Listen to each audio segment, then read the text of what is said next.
Hello, Africa. I thank you very much for joining me right here on Africanews. And this is Sci Tech. I am Ignatius Ano.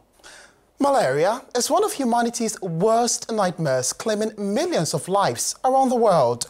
In 2016 alone, the World Health Organization said nearly half of the world's population was at risk of the disease.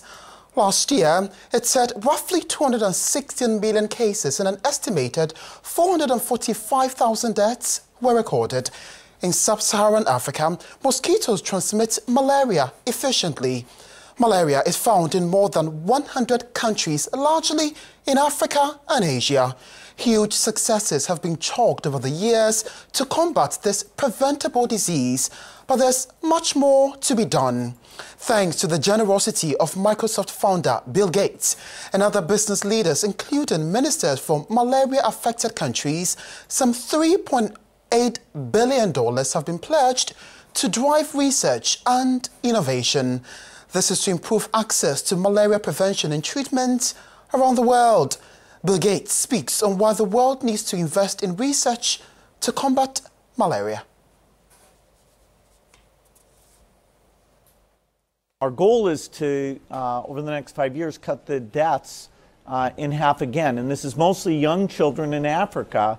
So it's an awful disease, but unless we rededicate ourselves, the money for the research and the money for the delivery, the deaths could go all the way back up to 1 million, which is where it was when we started this a little over 10 years ago. Bill Gates also said if properly funded, modern science could dramatically reduce the numbers who die from the disease, while stressing on the importance of using digital tools in the fight against malaria.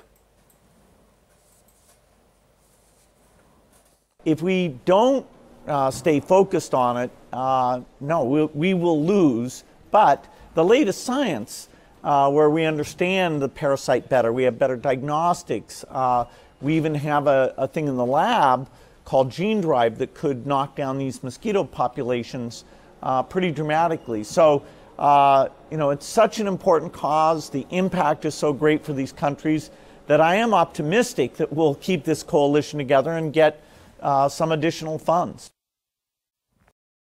And boy, do I love technology. Yes, I do. And this is why a developer in the United States city of Miami is planning for the future with a flying carport on top of a 700-foot tall tower.